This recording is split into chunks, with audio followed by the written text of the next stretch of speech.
Hello, ये part 4 है cell का, जिसमें आज हम बात करेंगे difference in prokaryotic cell eukaryotic cell. मतलब प्रोकैरियोटिक यूकैरियोटिक सेल में क्या क्या अंतर होता है। सबसे पहले बात करते हैं, जो प्रोकैरियोटिक सेल होता है उसका साइज स्मॉल होता है। मतलब बोल रहे हैं जो प्रोकैरियोटिक सेल होती है हमारी छोटी होती है, जबकि जो यूकैरियोटिक सेल होती है वो हमारी बड़ी होती है। क्योंकि हमने पढ़ा होगा कि ये 2 से 5 माइक्रोमीटर, ये होती है 10 से 20 माइक्रोमीटर की होती है। तो पहला डिफरेंस क्या होगा साइज के बारे में। तो प्रोकैरियोटिक सेल हमारी स्मॉल होती है, यूकैरियोटिक सेल हमारी बड़ी होती है। दूसरा ऑर्गेनाइजेशन की बात करते हैं। ऑर्गेनाइजेशन इसमें सिंपल होता है। सिंपल का मतलब देखो, इसमें केवल क्या सेल मेम्ब्रेन ही पाई जाती है। इसमें केवल बात करते हैं इसमें इसमें क्या होता है, जो इसका ऑर्गेनाइजेशन जो होता है कॉम्प्लेक्स। कॉम्प्लेक्स का मतलब होगा, देखो इसमें सेल मेम्ब्रेन पाई जाएगी, प्लस जो ऑर्गन्स होते हैं उसमें भी मेम्ब्रेन पाई जाती है। इसका ऑर्गेनाइजेशन मतलब इसका ऑर्गेनाइजेशन हमारा सिंपल होता है प्रोकैरियोटिक सेल का। और यूकैरियोटिक सेल का जो ऑर्गेनाइजेशन होता है वो हमारा कैसा होता है, कॉम्प्लेक्स होता है। फिर बात करते हैं न्यूक्लियस। तो जो प्रोकैरियोटिक में होता है वो वेल डिफाइंड न्यूक्लियस नहीं होता, मतलब not well defined. Not well defined का मतलब इसका जो डीएनए होता है वो हमारा कहाँ पर होता है, साइटोप्लाज्म होता है। इस कारण बोल सकते हैं ये नॉट वेल डिफाइंड होता है। जबकि जो यूकैरियोटिक होता है उसका जो डीएनए होता है, मतलब उसका जो न्यूक्लियस होता है हमारा कैसा, वेल डिफाइंड होता है। वेल डिफाइंड का मतलब जो इसका डीएनए होता है हमारा कहाँ पर, न्यूक्लियस के अंदर होता है। ठीक है। फिर बात करते हैं ऑर्गेनेज। इसमें ऑर्गेनेज जो पाया जाता है, जैसे होगा इसमें ऑर्गेनेज मेनली क्या पाया जाएगा, जैसे हमारा पाया जाएगा राइबोसोम। फिर हमारे इंक्लूजन बॉडी पाई जाती है। ये सारी जो पाई जाती है जो कैसे होती है, विदाउट मेम्ब्रेन होती है, मतलब इनके बाहर कोई भी मेम्ब्रेन नहीं पाई जाती। जबकि बात करते हैं हमारे यूकैरियोटिक में जैसे बहुत सारे और जैसे माइटोकॉन्ड्रिया होगा, प्लास्टिड होगा, तो इसमें क्या होता है इनके पास मेम्ब्रेन पाई जाती है। बट जो राइबोसोम होता है वो विदाउट मेम्ब्रेन, मतलब इसमें क्या होते हैं विथ, मतलब मेम्ब्रेन वाले भी पाए जाते हैं और विदाउट मेम्ब्रेन वाले भी पाए जाते हैं। फिर बात करते हैं मल्टीप्लिकेशन, मतलब इनका कितनी तेज़ी से ये डिवाइड होता है। तो इनका मल्टीप्लिकेशन जल्दी होता है, क्योंकि जो आपने देखा होगा कि जो बैक्टीरिया होता है काफ़ी तेज़ी से डिवाइड करता है। और जबकि जो हमारा यूकैरियोटिक्स होता है, जैसे इंसानों की मान लीजिए, वो बहुत धीमे से डिवाइड करते हैं, मतलब बहुत कम।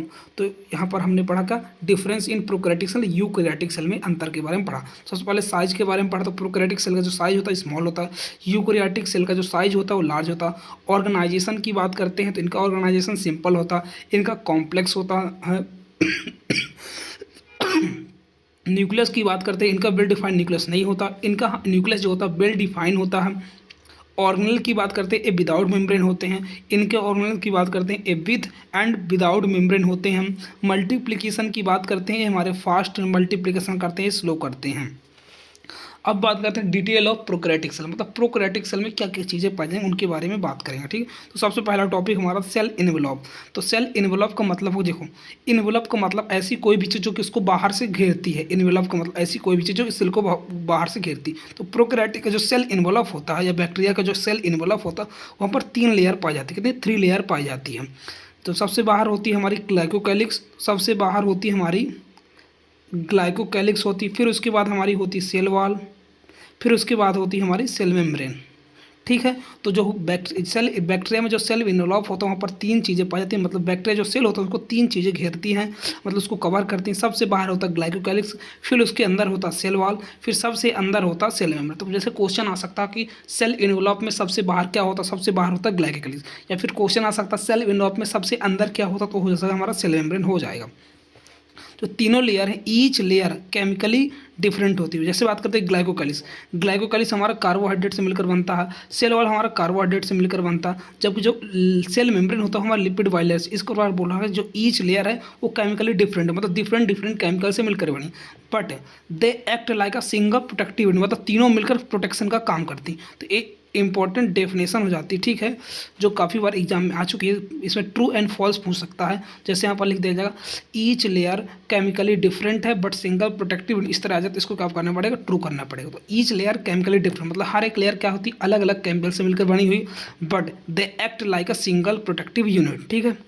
नेक्स्ट बात करते हैं, जो तीनों लेयर होती है टाइटली होती है, मतलब काफ़ी अच्छे से इनकी पैकेजिंग होती है, मतलब टाइटली पैक्ड होती हैं। अब बात करते हैं ग्लाइकोकैलिक्स। तो ग्लाइकोकैलिक्स एंड सेल वॉल हमारे किससे मिलकर बनी होती है, कार्बोहाइड्रेट से मिलकर बनी होती है, सिंपल सी बात हो गई। सेल मेम्ब्रेन हमारी किससे मिलकर बनी होती है, लिपिड बाइलेयर से मिलकर बनी होती है, सिंपल सी बात हो गई। अब बात करते हैं नेक्स्ट। तो अब आते हैं सबसे पहले वक्त ग्लाइकोकैलिक्स, सबसे बाहर का वजह ग्लाइकोकैलिक्स पाया जा रहा था। तो सबसे पहले बात कर, जो ग्लाइकोकैलिक्स होता है वो डिफर करता है, मतलब ग्लाइकोकैलिक्स किसी सेल में मतलब किसी सेल में क्या पाएगा, ये डिफर करता थिकनेस एंड कंपोजिशन में, मतलब किसी सेल में जो ग्लाइकोकैलिक्स होगा लूज पाया जाएगा, मतलब कम पाया जाएगा, किसी में ज़्यादा पाया जाएगा, किसी में ज़्यादा केमिकल से मिलकर बना हुआ। तो यही चीज़ बोला गया है कि जो ग्लाइकोकैलिक्स होता है हमारा वो डिफर करता थिकनेस में, मतलब मोटाई में, एंड कंपोजिशन में, मतलब किन किन कंपोजिशन से मिलकर बना हुआ।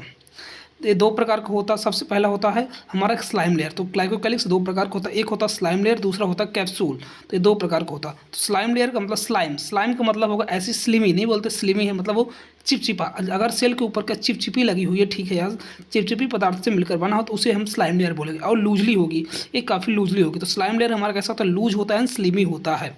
अब आते हैं कैप्सूल। कैप्सूल आपने देखो हार्ड होती है, तो कैप्सूल हमारी थिक होगी एंड टफ होगी। कैसी होगी, थिक होगी एंड टफ होगी। और इसका एग्जांपल, कैप्सूल का जो एग्जांपल है, एस स्ट्रेन ऑफ स्ट्रेप्टोकोकस। जो बैक्टीरिया होती है, स्ट्रेप्टोकोकस बैक्टीरिया होती है, उसके ऊपर जो एस स्ट्रेन पाया जाता है वो कैप्सूल ही होती है। तो कैप्सूल का एग्जाम्पल क्या है, S strain of Streptococcus bacteria. ठीक है, अब आते हैं कैप्सूल क्या क्या काम करती है उसके बारे में, फंक्शन ऑफ कैप्सूल के बारे में बात करते हैं। तो ये क्या करती है, गिव डिसीज कॉजिंग एबिलिटी। मतलब बैक्टीरिया के अंदर जो डिसीज, मतलब क्या बोलते हैं, बैक्टीरिया ए डिसीज कर दिया, बैक्टीरिया ने बीमारी कर दिया, तो बैक्टीरिया के अंदर जो बीमारी करने का गुण होता है वो कैप्सूल के अंदर होता है। तो क्या करती है, बैक्टीरिया को डिसीज कॉजिंग एबिलिटी देती है। मतलब बैक्टीरिया जिसके कारण, मतलब बैक्टीरिया जो होता है कैप्सूल के कारण डिसीज किसी भी ऑर्गेनिज्म में, किसी भी इंसान के अंदर डालता है। फिर इसके अलावा it protect bacteria from host immune system.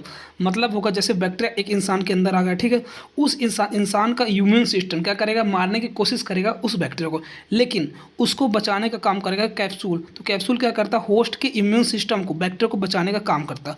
तो फंक्शन ऑफ कैप्सूल क्या हो गए, फंक्शन ऑफ कैप्सूल हो गए, ये क्या करता है, डिसीज कॉजिंग एबिलिटी देता है बैक्टीरिया को। बैक्टीरिया इसकी सहायता से डिसीज कॉजिंग हो जाती है, और इसके अलावा क्या करती है, बैक्टीरिया को होस्ट के इम्यून सिस्टम से बचाने का काम करता है। तो अभी आपने क्या क्या चीज़ें पढ़ी, डिफरेंस पढ़ा प्रोकैरियोटिक यूकैरियोटिक सेल में, दूसरा हमने पढ़ा सेल इन्वॉल्व के बारे में, फिर हमने ग्लाइकोकैलिक्स के बारे में पढ़ा। तीन चीज़ें हमने पढ़ी।